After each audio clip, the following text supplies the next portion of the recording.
Honorable Chief Minister mahaki laingak sina akhoi ultimatum akhoi charter of demand ase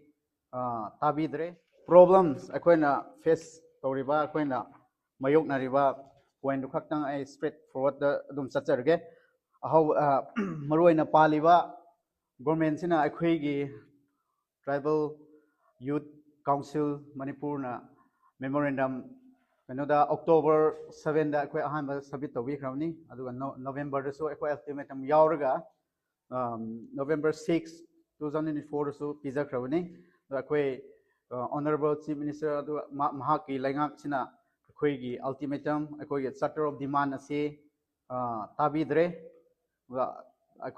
maru aina akhoi charter of demand se tribal gi oiba department ahum yamna maru oiba TD amadi Tribal Research Institute aduga Scheduled Tribe State Commission asi ahumgi matang na akhoi na darkar laiba mayam men khatpina na ba akhoi na kanna haijakhibini adubu akhoi paliba sarkar sina karim ta tabi dabge Tribal Youth Council UICM Tribal Youth Council Manipur sina ngasi akhoi na kanna paliba sarkar da yaning na bisidi akhoi department asida atopa department di akhoi gi communal class hek hobadagi ethnic class hobadagi keno se recruitment se adum chathei adubo akhoi gi charter of demand se akhoi honorable CM da tobje akhoi gi karim ta tabidre akhoi na niti gi akhoi gi paliba sarkar BJP gi sarkar sina di ching amadi tam amase amatani haina equal development chap manana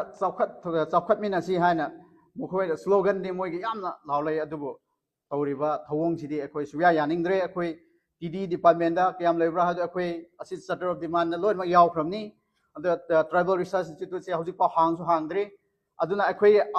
ultimatum se November 29 fau PB khramni adubu akhoi sarkar sina karim da tabidre aduna hek adugi nongan ba numit da November date 30 da akhoi tribal TYCM gi executive meeting phamraga date 30 gi executive ki matungina akhoi December 13 da democratic form of agitation amoina dharna se agitation se phamma horani sit in protest horani adu mutungda sarkar na tabi daba daradi mathangda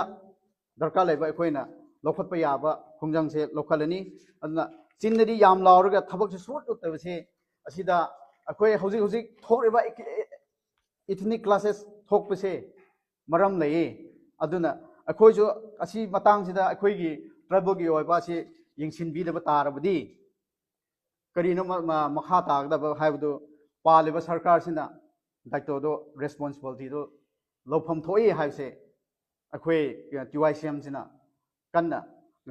phongdok chabani asi maram ase akhoi na ngasi khak natre yam akhoi sangna struggle tawrakrabani maram sidi akhoi na government aso yamna khangraga well versed oiraga hauzik phaw thabak chathabirse kari wakhal leibgera sindadi equal sing tam amatani aduga thabaktadi karino asina utkrabani aduna akhoi su tawba yaba lokhatpa yaba chathaba yaba